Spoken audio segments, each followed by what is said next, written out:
Good evening, everyone. Hope you all are having a wonderful Saturday so far. It's been a while since I've checked in with you face to face, so you all have heard my voiceover videos, but I don't think you've actually seen me. So I wanted to just come to you really quickly, let you see that I'm still around. My family's doing pretty well right now. We're getting a little bit cooped up. I'm getting a little bit tired of being at home, but we are safe, we are healthy, and I hope that all of you are safe with your families and loved ones as well. So what I wanted to do really quickly before I call it today is spend some time giving you some just general feedback about this last set of essays, the Unit 4 essay assignment that you all just submitted, and I just finished grading. I've graded the last one this afternoon. So I'm going to give you just some things to think about, and these are things that will be useful for you to keep in mind as you go toward this last essay, the revised and researched essay. That you'll be doing over the course of the next couple of weeks to turn in as your final assignment for the class. So let me get my notepad here. All right. So overall, the quality was pretty good. There were some things that, as a whole, you all do need to work on. And these are things that I'm not trying to throw out to you because I'm trying to be mean or harsh, but these are things that just generally across the board everyone struggled with. And there are things that on this level for an English 1102 class, I expect you to struggle with a little bit.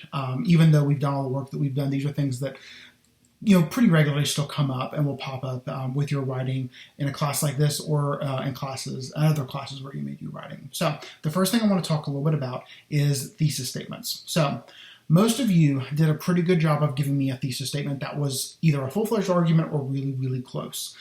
Keep in mind, a thesis statement is meant to be more than just an observation. You have to extend beyond observation to get to a thesis statement. You can't just say something like Moby Dick is the greatest American novel ever written because, and I think I've used this example before, that is simply an opinion.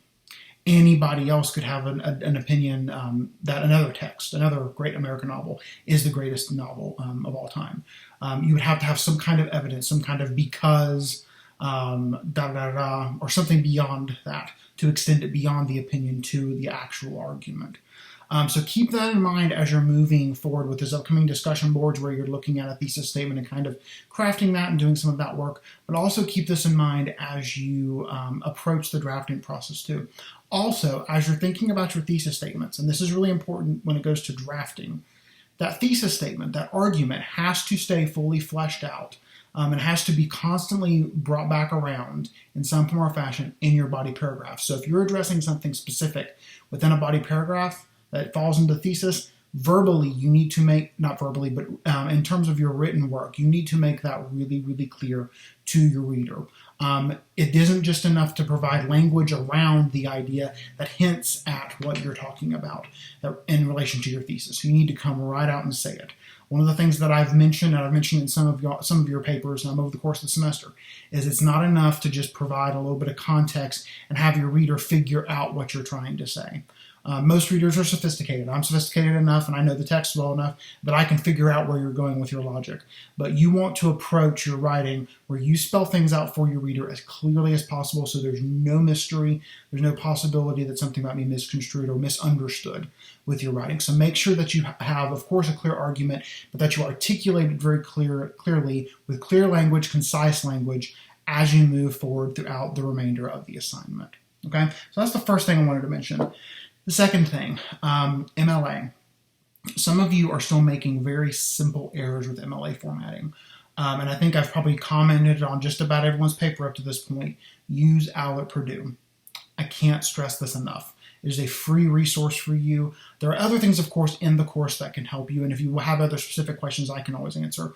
But more often than not, if you ask me an MLA question, I am going to go to OWL at Purdue and I'll look it up there. Because that is kind of my go-to source. A lot of people use it. If you already use it for other classes, use it for this one. If you're not familiar with OWL at Purdue, it is OWL, like the bird, at Purdue, as in Purdue University. There's links all throughout our course. I think there's a link on pretty much every assignment sheet for every essay that you've written up to this point, and I think the annotated bibliographies as well. So make sure that you're following that. That is something I'm going to be looking for with this last essay. It is meant to be a revision. So my hope is that you will factor in all the commentary I've given to you up to this point, including things that I may have pointed out that relate to MLA, whether that is your heading, you're not doing your page numbers correctly, or you have issues in text with your parenthetical citations, or if it falls into the works cited page, the way you have that formatted indentation, having all the information, things like that. I'm not expecting any of you to memorize how to use MLA. I have some of it memorized, but that's because I'm a huge nerd, and I've used MLA for a very long time. All I'm asking is that you take a look at your paper, see what you need to do, pull up Outlook Purdue, and make sure that you're doing it correctly. And if you have questions about it, you can always ask me. I'll be happy to help. The other thing I wanted to mention that kind of goes off of that, because this upcoming assignment is a revised and researched essay, the goal is that you factor in the feedback that I've given to you for the paper you're revising, but also take a look at the feedback for other papers as well. It's really important that you digest that feedback. If you have a question about something that I wrote at any point, I've always encouraged you to reach out to me, but now's the time to really reach out to me, especially if you're working with one particular paper and there's a comment in there that you do not understand. I can always go back into the assignment, read back through it, and then give you more commentary and give you more clarity related to something. You should have already throughout the course been looking at all of your feedback. I'm not sure that all of you have. If you haven't, go ahead and do that. I give you extensive feedback on everything, and it is because I want you all to truly know that, one, I'm invested in your work, but two, there are always going to be things to work on and improve on. So just make sure to keep that in mind as you're moving forward. Give yourself time to produce a full draft. Give yourself time to proof. Give yourself time to edit, and do all the heavy lifting you need to produce the very best paper possible as you move into the end of the course. A couple other small things. One of the things that I've mentioned on pretty much everyone's paper up to this point, at least one paper, is I have drug the title little tab over where your title should be. Just for this upcoming paper, just putting final revised essay is not going to be enough. I want you to come up with some kind of title that gives me, the reader, a glimpse of what the paper that is going to fall below actually details and is actually doing. If you've looked at, I don't know if any of you looked at my comment and actually clicked on it when I have title drug over where your title should be. What I have worded there is essentially a title for a paper is like a movie trailer is for a movie. Is a preview of coming attractions, and that lets your reader know what they can expect as they read throughout the rest of your paper.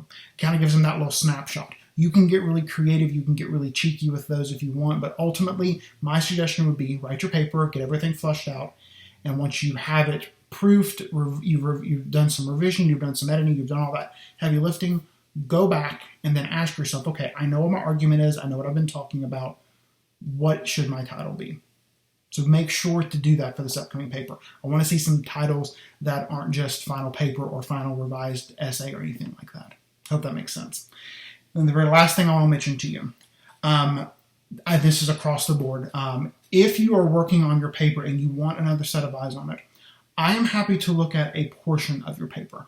I am not going to go through the entire thing before you turn it into me to grade and give you feedback. I'm not going to grade it twice, essentially. But do know that we have tutoring resources available in this course. Embedded Librarians, Smart Thinking. It is available in the kind of close to upper right-hand corner of our course.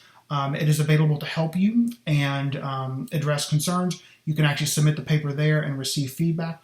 Also, and again, I know you all are kind of spread out across the university system, but most universities, at least at this point, have online tutoring services available that you're already paying for as a student of that university. Again, University of West Georgia, where I'm at, my writing center is providing online free online consultations. It's always free to students right now because we're not face-to-face. So if your institution has something like that in place, use that, use Smart Thinking, use the Embedded Librarians, use your resources to help you with this last essay. This last essay is worth more than the other ones. The other ones up to this point, I believe, have been 10% apiece. This last one is 15, and it's a little bit meatier because you are doing the revising, you are inserting the research, you're doing a little bit more work with it. So make sure to keep in mind all the resources you have available to you, both at your home institution and here in the course. Like I said, if you have a quick question, I will answer questions for you, but do know that I'm not going to go through and just read something twice. I can pinpoint something very specific. I can look at one isolated paragraph, but I won't really look at too much more than that. Okay? That is all I have for you right now. If you have any questions as you go throughout this upcoming week, please let me know. My plan tomorrow is to actually sit down and go through all of your Unit 5 discussion board number 1s and give you really detailed feedback so you can then turn around and do the second discussion board for Unit 5. And again, I'll give you extensive feedback as I always do. But if you have questions about anything, please reach out. I'll be more than happy to help you. I've been in the course a good bit, even while I've been here at home, and I will continue to do so as we move throughout the rest of the semester. Oh, and as a little added bonus, if you have watched this video all the way to the end, if you will send me in email form what is one of your favorite movies that you've watched recently, because I'm a movie nerd. I'm always looking to see what people are watching. So send that to me, and if you send that to me in email, I will add 3 points to your final paper. So the revised and research essay, you'll get 3 points added to that. All right. So have a wonderful evening, and again, if you need anything, please reach out.